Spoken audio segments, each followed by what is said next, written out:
नमस्कार भावांनो बहिणींनो, आता तुमच्या ताईचे काम आता सगळे झाले नाही म्हणा. आता मटकीची डाळ बनवली आणि आता पोळ्या बनवायच्यात. भैया म्हणलं चाल, म्हणलं भैया आता लवकर आपण काहीतरी भाजीचा मेळ लावू बा. तर भैया म्हणे बनव मटकीची वेळ.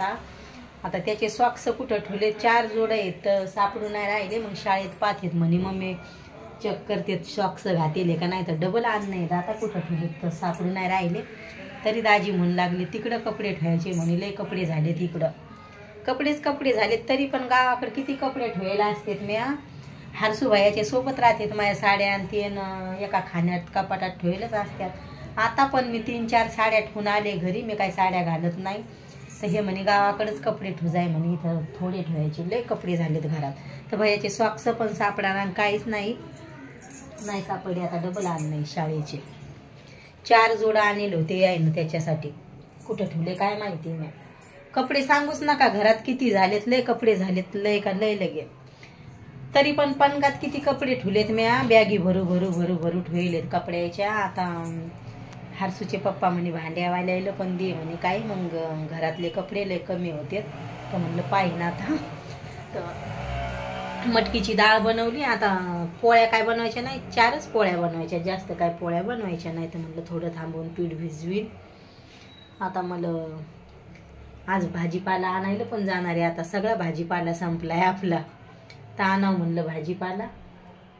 आणि एक तर एक इकडं भाजीचे काय समजत नाही, काय भाजी करावं.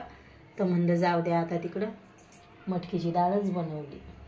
दाजीला काय तुमच्याले डाळी हे नाही आवडत, भाजीपालाच आवडतोय. हरसू भैयाला आवडतात डाळी, त्याचं काय नाही, कोणत्या डाळी खातोय ते. उडदाची डाळ नाही आवडत त्याला. आता मला हेडो काढायला एवढा उशीर व्हायला लागलाय. आता थोड्या दिवस आता यायनं इथले कपडे ठुले होते धुयाला, लय कपडे जमा केलते. तरी ते कपडे धुयाला टाकायचे तिकडं, लॉन्ड्रीत टाकायचे. मला यायचं तर काय करू म्हणे, टाकू का राहू देऊ.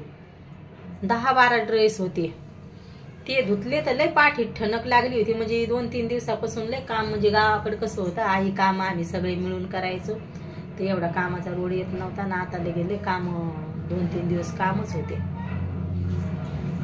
तर हे म्हणे कपडे धुतल्यान झाला असं म्हणे, यायनं बुटन हे किती घाण करून ठुले. तर आता आज म्या एक टोपलं कपडे निघले. तर आता भैयाचे शाळेचे कपडे धुतलेत, सगळे काम आवरले. आणि आत्ताशी फेरी झाले, थोडासा फोन पाहिला आणि चला म्हणलं आपण घ्यावा व्हिडिओ काढून. तर कसं आहे, कपडे लय मोठे करून ठेवले होते. यायनं मला विचारलं होतं धुवू का, त्याच्या पण लय बॅगी भरेल. आता त्याचे लय कपडे झालेत. तर तरी पण मी आता त्याच्यावर भांडे घेणारे, काय ना काय देऊन टाकते. आता लयच कपडे झालेत घरात, लगे जागा नाही राहिली कपडे ठेवायला. पण म्हणलं आता आपण तसंच करावं काहीतरी. मग कटाळा पण येतोय ते कपडे, शीन येतोय ते कपडे पाहू लयच कपडे झालेत भैयाचे. आणि मये तर सगळे ते यायच्यात. ह्या दोघांना जास्त मये कपडे राहतात. कपडे याच्यासाठी राहतात, पोरं पण साड्या घेतात.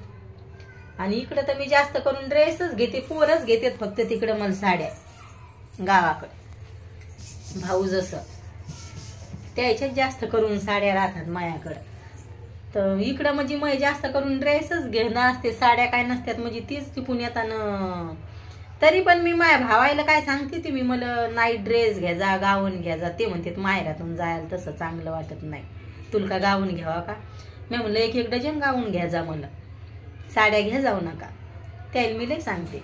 पण ते म्हणतात माहेरातून जायला चांगलं नाही वाटत कपडे नाही घेतले. तर म्हणलं मला माझ्या घरी विचारणारे कोण आहे, तुला कपडे घेतलेत का नाही.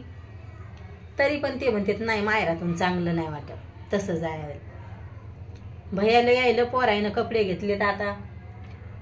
तर लेकरायचं म्हणजे हरसू भैयाला लय कपडे चालूच राहतात घेणं, लय का लय. इकडं पण त्याच्या पप्पाचे चालू राहते, तिकून पण त्यानं मामाकून पण ड्रेस घेतलाय. आता लेकरं काय मामाला म्हणत नाही आम्ही घ्या, आम्हाला घ्यायचं म्हणून मनानं घेतात ते लेकरायला. म्हणजे चांगलं नाही वाटत म्हणते दिवाळीचं.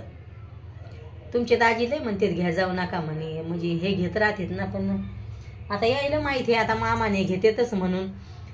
तर भैया तर मामाच्या पुढं लयला असतोय. मामानं कपडे घ्यायला नेलं तर भैया काहीच बोलत नाही, लयला असतोय तो. त्याच्या पप्पाच्या पुढं बटर करतोय. तुमच्या ताईचा लय साधा मेकअप आहे. आता आता करा जाईन मी. आता होट पण उन्हानं यानं लय काळे काळे झाले होते. मय वातावरण सुटच नव्हतं होत गावाकडं पण लय पाठीत दुखू लागलं. घडी घडी लगे असं वातावरण सुट व्हाय ना. हरसू भैयाला तसंच झालं, छकू दिदीला तसंच झालं. म्हणजे वातावरण सुट होऊ नव्हतं लागलं. तर व्हिडिओ कसा वाटतोय तर नक्की सांगा भावांनो बहिणींनो कमेंट मध्ये. बाय भावांनो बहिणींनो, भेटते उद्याच्या व्हिडिओ.